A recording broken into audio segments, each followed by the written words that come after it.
Olá, meu povo, bom dia a todos. Espero que estejam todos bem, muito animados para essa nova etapa, tá bom? Contem comigo, qualquer dúvida estou à disposição.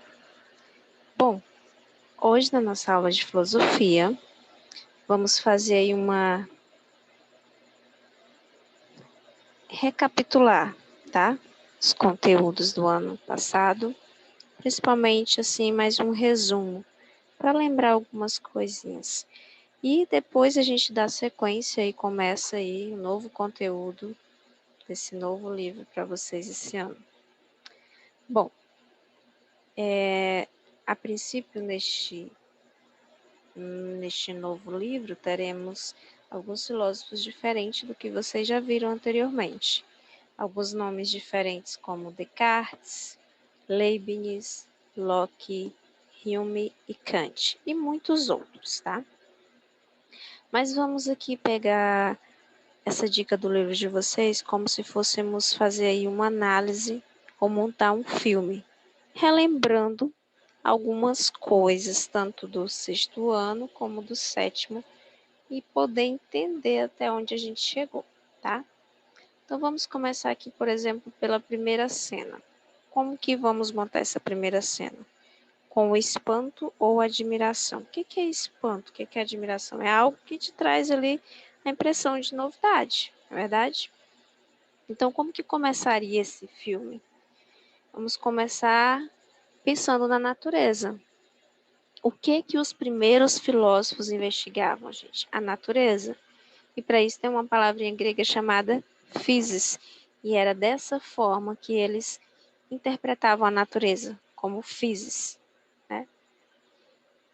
Lembrando que, inicialmente, os primeiros filósofos, eles não tinham o que temos acesso hoje, como internet, meteorologia, livros. Eles estavam, na verdade, era buscando esse conhecimento ainda, através da investigação da natureza.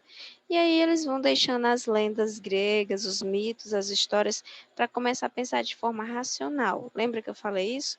Ah, por que que chove? Por que que o sol? Por que que está nublado?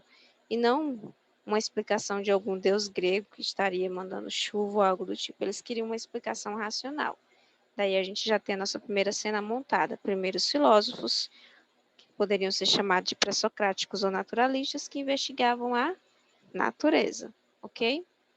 Na cena 2, a gente vai conhecer aí dois carinhas bem diferentes e com pensamentos diferentes. Seria Heráclito e Parmênides. Heráclito, gente, tinha um pensamento de que as coisas estavam em constante movimento, sempre fluindo, sempre em transformação. Mas Parmênides e era o quê? Totalmente contrário a ele. Pensava o quê? Que a essência das coisas não mudava, era imutável, nunca se mudaria nada. E a famosa frase de Heráclito era o quê?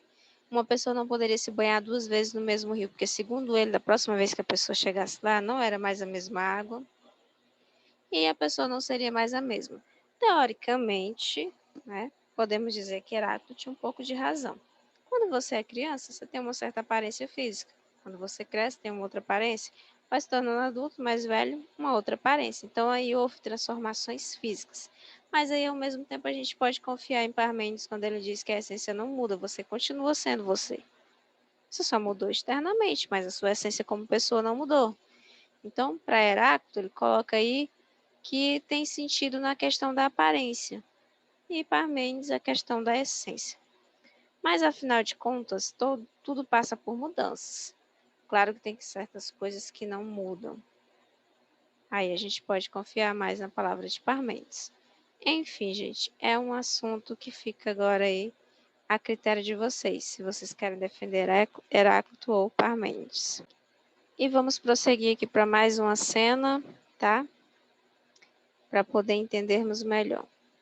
E aí, já que eles estavam investigando bastante a natureza, investigaram, criaram aí teorias sobre o universo, de como teria surgido através da água, do fogo.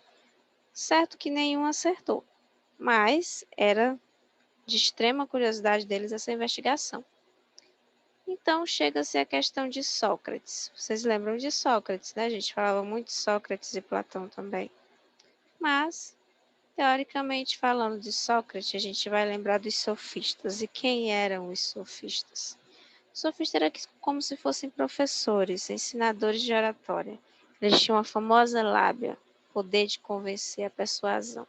Só tinha um problema, gente. Os sofistas, eles não se importavam se a informação que eles tinham que passar era verdadeira ou não. Eles estavam sendo pagos, eles iam transmitir a informação que estava sendo colocada a eles. E Sócrates não apoiava isso, porque Sócrates defendia a justiça, a verdade, a luz do conhecimento. Então, Sócrates ele vai aos poucos tentando introduzir na sociedade a questão do diálogo, e não apenas você receber informações sem saber se é verdade ou não, tá? E para fechar, a gente vai falar um pouquinho aqui da cena 4, e as próximas cenas vão ficar para as próximas aulas aí, para ter uma curiosidade para vocês.